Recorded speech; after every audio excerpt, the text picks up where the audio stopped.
नमस्कार भाई सभी को, आपका अपने YouTube चैनल राकेश विजय पर एक बार फिर से स्वागत है। आज हम NCERT सीरीज़ का लेसन नंबर 8 करेंगे। अशोक एक अनोखा सम्राट जिसने युद्ध का त्याग किया था। फर्स्ट क्वेश्चन है इसका, मौर्य साम्राज्य की स्थापना लगभग 2300 साल पहले हुई थी। इसका संस्थापक निम्नलिखित में से कौन था? मौर्य जो साम्राज्य था इसकी स्थापना लगभग 2300 साल पहले हुई थी और इसका संस्थापक कौन था?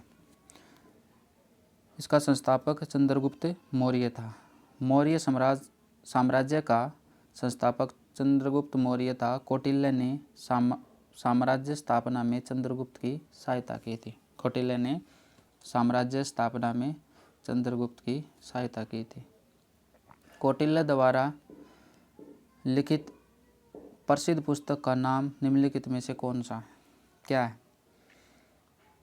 कौटिल्य ने अर्थशास्त्र लिखी थी और अष्टाध्यायी है। अष्टाध्यायी पाणिनि ने लिखी थी ये। और मालविकाग्निमित्रम है और ये दोनों हैं अभिज्ञान शाकुंतलम, ये दोनों कालिदास ने लिखी थी। क्वेश्चन नंबर 3 है, मौर्य वंश में 3 महत्वपूर्ण राजा हुए। इन राजाओं का सही वंशानुक्रम निम्नलिखित में से कौन सा है?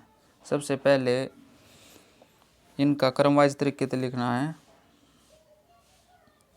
तो इसका डी है चंद्रगुप्त। पहले चंद्रगुप्त आया, फिर बिंदुसार, फिर अशोक आया।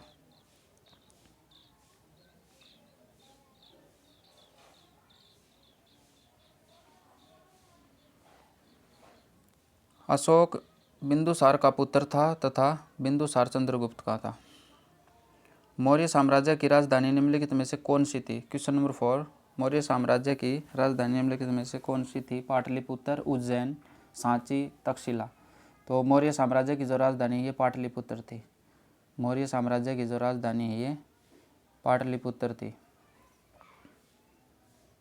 उज्जैन, तक्षशिला और पाटलिपुत्र मौर्य साम्राज्य के महत्वपूर्ण नगर थे। तक्षशिला उत्तर पश्चिम और मध्य एशिया के लिए आने जाने का मार्ग था। तक्षशिला क्या है? उत्तर पश्चिम और मध्य एशिया में आने जाने का मार्ग था। उज्जैन उत्तरी भारत से दक्षिणी भारत जाने वाले रास्ते में पड़ता था। उज्जैन कहाँ पड़ता था? उत्तरी भारत से दक्षिणी भारत अगर जाना है तो उज्जैन रास्ते से जाना पड़ता था। निम्नलिखित में से किन स्थानों पर अशोक के शिलालेख प्राप्त हुए हैं? अशोक के शिलालेख कहाँ से प्राप्त हुए हैं? तो इन सभी से कंधार, ब्रह्मगिरी, गिरनार, जोगढ़ और लुम्बिनी, इन सभी से प्राप्त हुए हैं। अशोक के शिलालेख कंधार, लंपक, मनसेरा, शहबाजगढ़ी, कलसी, टोपरा, मेरठ, बाहापुर दिल्ली, लुम्बिनी, रामपुरवा, लोरिया, अर्राज, गुज्जर, सारनाथ, कौशाम्बी, रूपनाथ, सांची, पनगुरिया, गिरनार, जोगढ़, सोपारा, संती, मस्की, येरागुड़ी और ब्रह्मगिरी, इन सभी स्थानों से प्राप्त हुए हैं। क्वेश्चन नंबर 6 है, कर और नजराना के संदर्भ में निम्नलिखित कथनों पर विचार कीजिए। कर अनियमित ढंग से एकत्रित किए जाते थे। नजराना राज्य द्वारा नियमित रूप से लिया जाता था। नियमित दोनों गलत है। कर नियमित ढंग से इकट्ठे किए जाते थे, वही नजराना अनियमित रूप से जब भी संभव हो इकट्ठा किया जाता था, अतः दोनों कथन गलत है। ऐसे नजराने विविध चीज़ों के रूप में प्राय ऐसे लोगों से लिए जाते थे जो स्वेच्छा से इसे देते थे। क्वेश्चन नंबर 7 है, मौर्य प्रशासन के संदर्भ में निम्नलिखित कथनों पर विचार कीजिए। फर्स्ट है, राजकुमारों को अक्सर प्रांतों में राज्यपाल, गवर्नर के रूप में भेजा जाता था। जहाँ पर सम्राटों का सीधा शासन, वहाँ राजा द्वारा नियुक्त अधिकारी कर वसूलते थे। जहाँ पर सम्राटों का सीधा शासन था, वहाँ राजा द्वारा नियुक्त अधिकारी कर वसूलते थे। उपयुक्त में से कौन सा है, कौन से कथन सही है?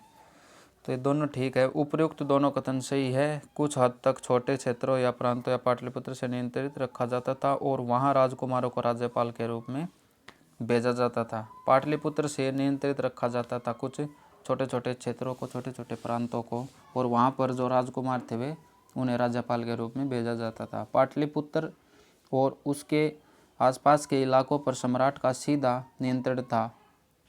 पाटलिपुत्र और उसके आसपास के जितने भी इलाके थे वहाँ पर सम्राट का सीधा नियंत्रण था। यहाँ कर वसूलने के लिए राजाओं द्वारा अधिकारी नियुक्त किए जाते थे। अगर यहाँ से कर वसूलना होता था तो राजा द्वारा अधिकारी नियुक्त किए जाते थे। जो राजा के आदेशों का उल्लंघन करते थे अधिकारी उन्हें सजा भी देते थे। जो भी राजा के आदेशों का उल्लंघन करता था उन्हें सजा मिलती थी। इनमें कई अधिकारियों को वेतन भी दिया जाता था। ऐसे भी अधिकारी थे जिन्हें वेतन दिया जाता था। अधिकारियों के क्रियाकलापों पर नज़र रखने के लिए जासूस होते थे। जो अधिकारी वहाँ ड्यूटी कर रहे होते थे उन पर जासूसी भी होती थी। अनेक संदेश वाहक संदेश पहुँचाने के लिए एक जगह से दूसरी जगह घूमते थे। जो संदेश वाहक थे वे एक जगह से दूसरी जगह पर घूमते थे कि अधिकारी काम कर रहे हैं या नहीं कर रहे। क्वेश्चन नंबर 8 है, मौर्य प्रशासन से जुड़े निम्नलिखित कथनों पर विचार कीजिए। फर्स्ट है, मौर्य प्रशासन के छोटे क्षेत्र या प्रांतों पर तक्षशिला या उज्जैन जैसी प्रांतीय राजधानियों से शासन किया जाता था। मौर्य प्रशासन के जो छोटे क्षेत्र थे या प्रांत थे उन पर तक्षशिला या उज्जैन जैसी प्रांतीय राजधानियों से शासन किया जाता था या कोई और करता था। मौर्य शासक आवागमन के लिए महत्वपूर्ण मार्गों और नदियों पर नियंत्रण रखने का प्रयास रखते थे। और थर्ड है, प्रदेशों में रहने वाले लोग मौर्य अधिकारियों को नजराना भेंट दिया करते थे। तो ये तीनों ही ठीक है। उपयुक्त तीनों कथन सही है। मौर्य साम्राज्य से छोटे प्रांतों पर प्रांतीय राजधानियों द्वारा नियंत्रण रखा जाता था। मौर्य साम्राज्य जो छोटे छोटे प्रांत थे उन राजधानियों द्वारा नियंत्रण रखा जाता था। उज्जैन और तक्षशिला प्रांतीय राजधानी थी। मौर्य साम्राज्य में उज्जैन और जो तक्षशिला है ये प्रांतीय राजधानी थी। कुछ हद तक पाटलिपुत्र राजधानी से इन क्षेत्रों में राजकुमारों को राज्यपाल के रूप में भेजकर नियंत्रण रखा जाता था, परंतु इन जगहों पर स्थानीय परंपराओं और नियमों को ही माना जाता था। इन जगहों पर स्थानीय परंपरा और नियमों को ही माना जाता था। मौर्य शासक आवागमन के मार्गों पर नियंत्रण रखने का प्रयास करते थे। मौर्य शासक है वे आवागमन के मार्गों पर नियंत्रण रखने का प्रयास करते थे। मौर्य शासक का इतना ही काम था जो आने जाने का जो रास्ता उन पर नियंत्रण करते थे। यहाँ से उन्हें संसाधन कर और नजराना भेंट के रूप में प्राप्त होता था। अर्थशास्त्र में यह लिखा है कि उत्तर पश्चिम कंबल के लिए और दक्षिण भारत सोने और कीमत पत्थरों के लिए प्रसिद्ध है। अर्थशास्त्र में उत्तर पश्चिम है वो कंबल के लिए प्रसिद्ध है और दक्षिण भारत है जो ये कीमती पत्थरों के लिए, दक्षिण भारत कीमती पत्थरों के लिए प्रसिद्ध है। यह अर्थशास्त्र में लिखा हुआ है। संभव है कि यहाँ से संसाधन नजराने के रूप में एकत्रित किए जाते थे। जो संसाधन है यहाँ पर नजराने के रूप में एकत्रित किए जाते थे। क्वेश्चन नंबर 9 है, चंद्रगुप्त के दरबार में पश्चिम एशिया के यूनानी राजा सेल्यूकस निकेटर का राजदूत था, उसका क्या नाम था? चंद्रगुप्त के दरबार में आया था पश्चिम एशिया के यूनानी राजा सेल्यूकस निकेटर का राजदूत, तो उसका नाम बताना, उसका नाम क्या था? उसका नाम मेगस्थनीज था। मेगस्थनीज चंद्रगुप्त मौर्य के दरबार में यूनानी राजा सेल्यूकस निकेटर का राजदूत था। मेगस्थनीज कौन था? यूनानी चंद्रगुप्त मौर्य के दरबार में यूनानी राजा था एक सेल्यूकस निकेटर का राजदूत। सेल्यूकस निकेटर का राजदूत मेगस्थनीज था। और डायमेकस बिंदुसार के समय भारत आया था। ये जो डिमेकस है यो आया था भारत में, कब आया था? बिंदुसार के समय भारत आया था। फारनान चंद्रगुप्त विक्रमादित्य के काल में भारत आया था। जो फारनान है ये चंद्रगुप्त विक्रमादित्य के काल में भारत आया था, जबकि वेंगसेंग हर्ष के काल में, वेंगसेंग आया था हर्ष के काल में, और फारनान है ये विक्रमादित्य के काल में, और ये टिमेकस है, ये बिंदुसार के समय भारत आए थे। क्वेश्चन नंबर 10 है,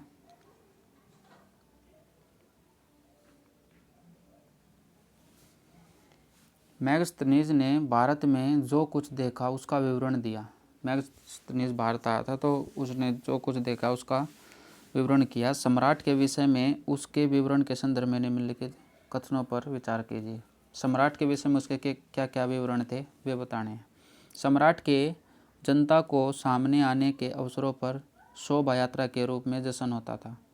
दूसरा है, उनके अंगरक्षक सोने व चांदी से सजे हाथियों पर सवार रहते थे। कुछ अंगरक्षक पेड़ों को लेकर चलते थे।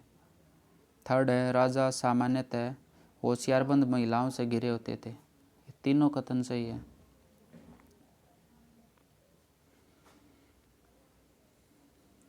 ऊपर व्याख्या देखिए, उपयुक्त तीनों कथन सही है। मैगस्थनीज के वर्णन से पता चलता है कि सम्राट सोने की पालकी में जनता के सामने ले जाया जाता था तथा उसके जनता के सामने आने पर शोभा यात्रा के रूप में जश्न मनाया जाता था।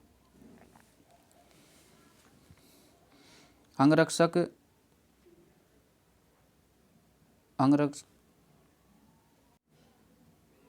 ये देखिए, अंगरक्षक अलंकृत हाथियों पर सवार होते थे। कुछ अंगरक्षक पेड़ों को लेकर चलते थे। इन पर प्रशिक्षित तोतों का एक झुंड होता था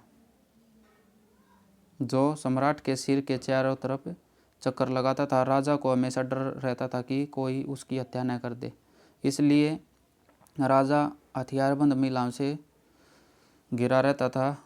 उसके खाना खाने से पहले खास नौकर उस खाने को चखते थे। राजा के खाना खाने से पहले हम कुछ नौकर उसके खाने को चखते थे। वे लगातार 2 रात एक ही कमरे में नहीं सोते थे। मौर्य साम्राज्य के संदर्भ में निम्नलिखित कथनों पर विचार कीजिए। फर्स्ट है, उज्जैन उत्तर पश्चिम की तरफ आवागमन के मार्ग में था। सेकंड है, आधुनिक पाकिस्तान और अफगानिस्तान के इलाके मौर्य साम्राज्य के अंदर थे। थर्ड है, मौर्य साम्राज्य के संस्थापक चंद्रगुप्त मौर्य के विचार अर्थशास्त्र में लिखे हैं। तो इसका केवल 2 सही है। आधुनिक पाकिस्तान और अफगानिस्तान के इलाके मौर्य साम्राज्य के अंदर थे।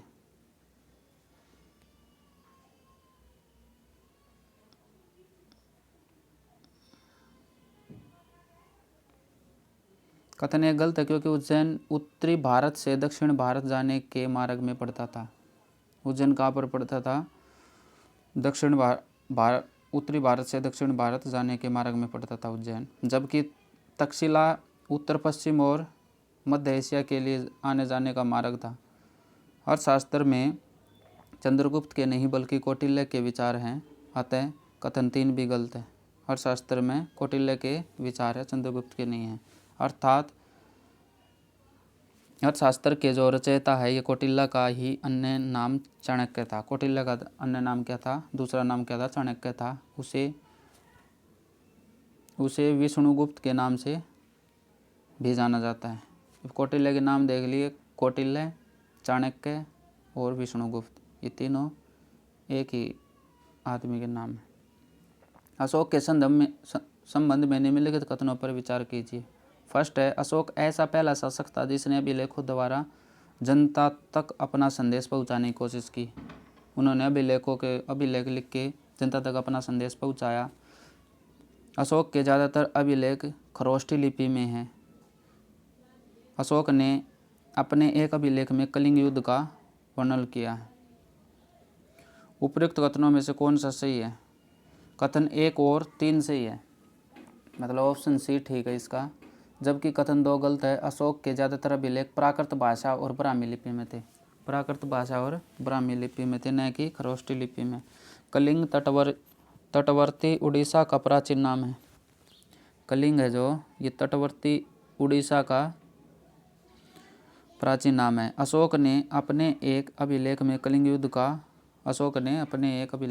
युद्ध का वर्णन किया है। उसने कहा है कि राजा बनने के 8 साल बाद मैंने कलिंग विजय की थी। लगभग 1.5 लाख लोग बंदी बना लिए गए, 1 लाख से भी ज़्यादा लोग मारे गए। इससे मुझे अपार दुख है। इसलिए उसने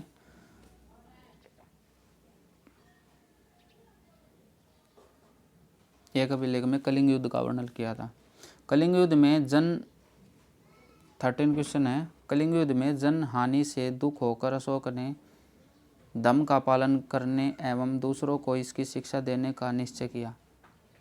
कलिंग युद्ध में जन हानि से दुख होकर अशोक ने धम्म का पालन करने व दूसरों को इनकी शिक्षा देने का निश्चय किया था। धम्म के संदर्भ में उसके विचार निम्नलिखित है। फर्स्ट है, अशोक का मानना था कि धम्म के माध्यम से लोगों का दिल जीतना बलपूर्वक विजय पाने से ज़्यादा अच्छा है। वह चाहता था कि उसके बाद उसके बेटे और पोते भी युद्ध न करें, इसके बदले वे धम्म की अभिवृद्धि में योगदान करें। तो ये दोनों ठीक हैं। व्याख्या इसकी, कलिंग अभिलेख में धम्म के विषय में अशोक ने कहा कि मैं मानता हूँ कि धम्म के माध्यम से लोगों का दिल जीतना बलपूर्वक विजय पाने से ज़्यादा अच्छा है। मैं यह अभिलेख भविष्य के लिए एक संदेश के रूप में इसलिए उत्कीर्ण कर रहा हूँ ताकि मेरे बाद मेरे बेटे और पोते भी युद्ध न करें। उसने उसके बेटे और पोते को युद्ध से दूर रखने के लिए एक अभिलेख लिखा था और इसके बदले उन्हें यह सोचना चाहिए कि धम्म को कैसे बढ़ाया जाए। और धम्म शब्द संस्कृत के धर्म शब्द का प्राकृत रूप है। धम्म शब्द है, ये कहाँ से है? संस्कृत के धर्म शब्द से। अशोक ने जगह जगह जाकर लोगों को शिक्षा देने के लिए अधिकारियों की नियुक्ति की। इन अधिकारियों को निम्नलिखित में से किस नाम से जाना जाता था? तो इन अधिकारियों को धम्म महामात के नाम से जाना जाता था।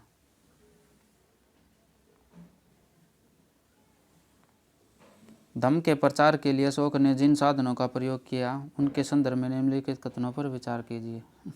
अशोक ने अपने संदेश कई स्थानों पर शिलाओं और स्तंभों पर खुदवाए। उसने अधिकारियों को आदेश दिया और वे राजा के संदेशों को उन लोगों को पढ़कर सुनाए जो खुद पढ़ नहीं सकते थे। अशोक ने धम्म के विचारों को प्रसारित करने के लिए सीरिया, मिस्र, ग्रीस तथा श्रीलंका में भी दूत भेजे।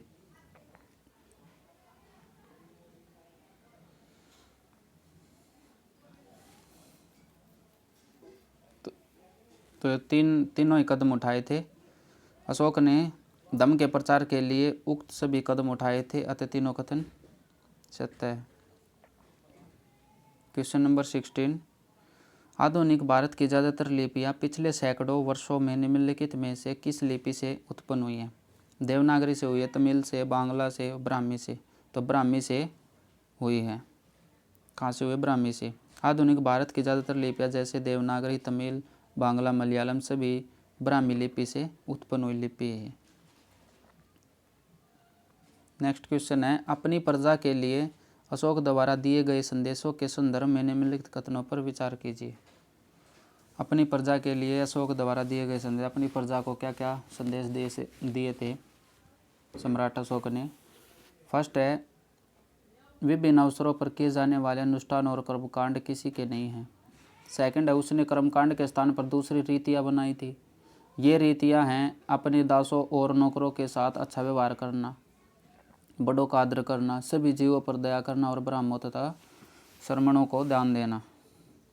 तो इनमें से 1 और 2 पे दोनों ठीक है। ये उपयुक्त दोनों कथन सही है। अशोक ने बच्चों के जन्म, यात्रा शुरू करने, विवाह अवसरों पर किए जाने वाले अनुष्ठान, कर्मकांड के स्थान पर मानवता का संदेश अपनी प्रजा को दिया था। उसने अपनी प्रजा को ये संदेश दिए थे जिसमें जीवों पर दया, ब्राह्मणों व श्रमणों को दान, दासों व नौकरों से अच्छा व्यवहार सभी सम्मिलित है। इसमें ये सभी सम्मिलित है। तो आज के लिए इतना ही। मिलते हैं अगली वीडियो में। अगर वीडियो पसंद आए तो चैनल को प्लीज़ सब्सक्राइब करना। धन्यवाद।